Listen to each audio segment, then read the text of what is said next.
నమస్కారం friends. So నేను పెట్టిన టైటిల్ ప్రకారం ఇది ప్రొఫెసర్ సుబ్రహ్మణ్యం అదేవిధంగా డాక్టర్ స్నేహలత ఇద్దరు యొక్క ప్రొఫెసర్లు లేదా మేధావులు రచించినటువంటి పుస్తకం పేరు ద కాన్స్పిరసీ అగేన్స్ట్ భారత్ లేదంటే భారత్ పైన మహాకుట్ర అనే పుస్తకాన్ని తెలుగులో అనువాదం చేయడం జరిగింది డాక్టర్ కరుణాకరన్ అని.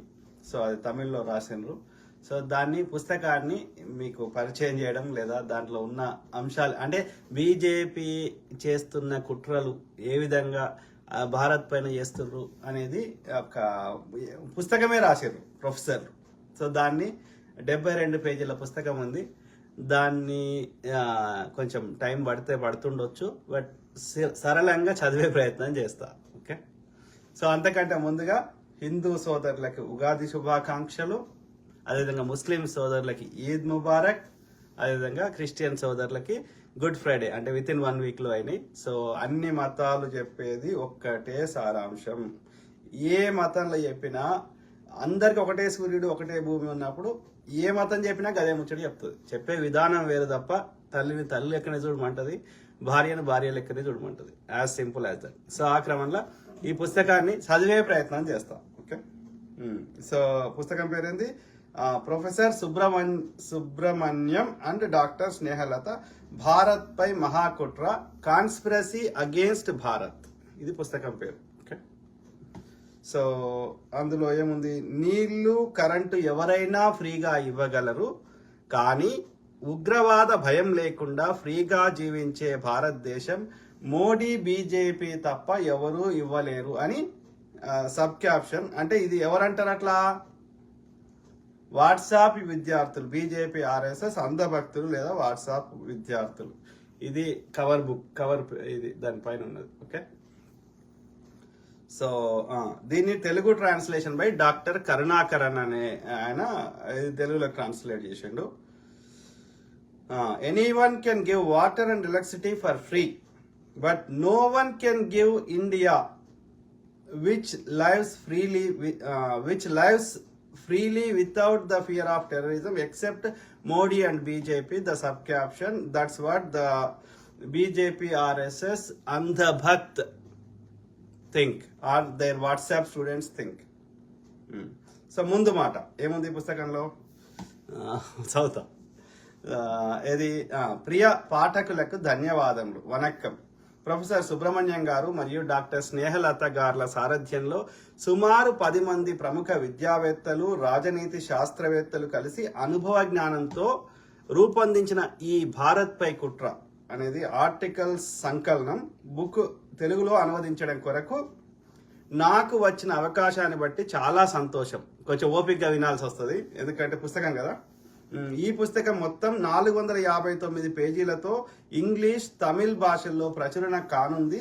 దీన్ని చదివి అర్థం చేసుకొని చాలా ముఖ్యమైన అవసరమైన విభాగాలు మాత్రమే నేను తెలుగులోకి తర్జుమా చేస్తున్నాను. సమయం లేదు. ఈ పుస్తకం 2024 జనవరిలో ఎట్టి పరిస్థితుల్లోనూ ప్రచురణ చేయాలి. మిగిలిన భాషలతో పాటు ఇది ఒరిజినల్ 16 చాప్టర్స్ గా ఉందంట. బుక్ పేరు రాసుకోండి, ఎక్కడ దొరికితే ఫుల్ పుస్తకం చదువుకోండి. ఈయన ఇంపార్టెంట్ ట్రాన్స్లేట్ చేసిండు. సో ఇంగ్లీష్, తమిళ్, హిందీ భాషల్లో పూర్తి సమాచారం దొరుకుతుంది. తెలుగులో అవసరం వరకు మాత్రమే నేను తీసుకోవడం జరిగింది. దీనికి సమయం కూడా సరిపోదు. ఒరిజినల్ బుక్ మొత్తం ఆల్ స్టేట్స్ సంబంధించిన రెఫరెన్స్తో, న్యూస్ పేపర్ కట్టింగ్లతో, వెబ్సైట్ అడ్రస్లతో, సోషల్ మీడియా పోస్టింగ్లతో, ముఖ్యమైన ఆధారాలతో రూపొందించడం జరిగింది. తెలుగు వారికి అర్థమయ్యేలా అవసరమైనది మాత్రమే తీసుకున్నాను. దీన్ని ప్రతి ఒక్కరూ చివరి వరకు చదివి అర్థం చేసుకునేది దేశ భవిష్యత్తు కొరకు ఒక మంచి స్టెప్ తీసుకుంటారని ఆశిస్తూ ఉన్నాను. దేశానికి మేలు చేసే ఈ కార్యక్రమంలో నా వంతు సాయం మాత్రమే. అందరికీ పరిచయం చేయండి. సమయం లేదు, దేశాన్ని రక్షించండి.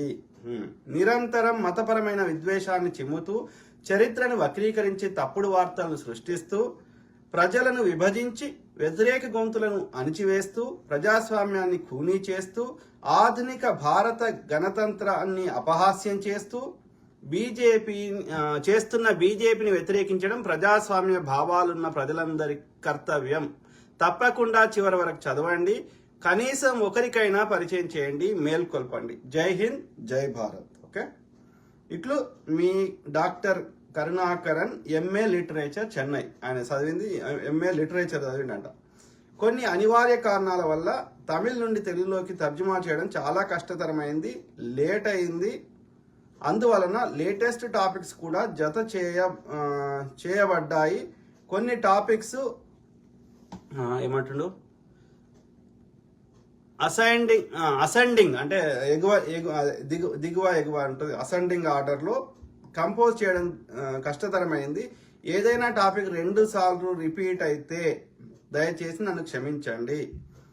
వయస్సు పైబడిన కారణం చేత కొన్ని పర్ఫెక్ట్గా చేయలేకపోతున్నాను. అంటే పెద్ద ఆయన రాశాడు, అంతా అర్థమవుతుంది. ఎందుకంటే సపరేట్ టాపిక్స్ కాబట్టి పూర్తిగా చదవండి. లాభం అనిపిస్తే ఎవరికైనా షేర్ చేయండి. Thank you very much my dears అనేది డాక్టర్ కరుణాకరన్ గారు, ఎంఏ లిటరేచర్, చెన్నై. ఆయన తెలుగులోకి అనువదించిండు. ఒరిజినల్ పుస్తకం పేరు కాన్స్పిరసీ అగేన్స్ట్ భారత్. ఓకే, ముందు ఏమంటుండు ఆ యొక్క గ్రంథకర్త, ప్రియమైన సోదర సోదరీమణులారా, నా భారతీయులారా. చదువుతున్నా, ఇది కొంచెం బ్రైట్నెస్ పెంచుకోవచ్చు. ఓకే,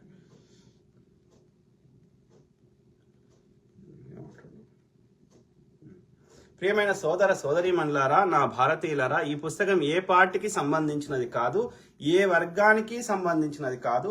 ఇది నా భారతీయులను మేల్కొల్పడానికి నా యొక్క చిన్న ప్రయత్నం బాధ్యతతో అని ఎవరంటారు? గ్రంథకర్త అంటే ఆయన సుబ్రహ్మణ్యం అన్నా కదా, ఆయన అంటుండ్రు. సాధారణంగా 70% హిందువులు ఉన్న ఈ దేశంలో అందరూ పరమస్థానంతో మెలుగుతున్నారు. కరెక్ట్, 70% కాదు, ఇంకెక్కువ ఉన్నట్టున్నారు. అందరూ ఒక తల్లి బిడ్డలాగా బ్రతుకుతూ ఉన్నారు. కరెక్ట్. ఈ భారతదేశంలో సడన్ గా కోవిడ్ వచ్చింది మన దేశంలోకి బీజేపీ మత రాజకీయం. వాళ్ళు ఎప్పటి నుంచో చేస్తారు, కానీ మోడీ అనే దుర్మార్గుడు వచ్చినాక దాని యొక్క రూపురేఖలు ఇంకా ఎక్కువ. అంటే ఒక హిట్లర్ ఎట్లయితే జర్మనీని నాశనం చేసిండో, భారతదేశాన్ని నరేంద్ర మోడీ అనే హిట్లర్ ఆ స్థాయికి తీసుకుపోతున్నట్టు.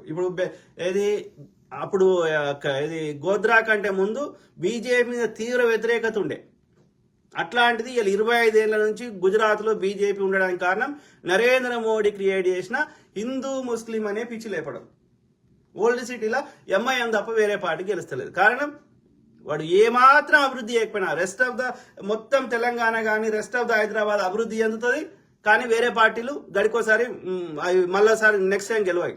కానీ ఓల్డ్ సిటీలో ఎంఐఎం ఎప్పటి నుంచి గెలుస్తున్నది? 70 ఏళ్ల నుంచి గెలుస్తుంది. ఎప్పుడైతే ఎన్నికలు స్టార్ట్ అయినా అప్పటి నుంచి గెలుస్తుంది ఎంఐఎం. ఎట్లా సాధ్యమవుతుంది? వాడు ఏం అభివృద్ధి చేయకపోయినా, వాడు సొంతంగా అభివృద్ధి చెందినా, వాడు ఓవైసీ సోదరులు బాగుపడతారు, కానీ ముస్లిం సోదరులు ఒక్కరు బాగుపడతారు ఓల్డ్ సిటీలో. అయినా ఎట్లా గెలుస్తున్నాడు అంటే, నేను చెప్తున్నా, మతం పిచ్చి లేపితే ఇక నువ్వు డే టు డేస్ ప్రజా సమస్యల గురించి చర్చనే ఉండదు.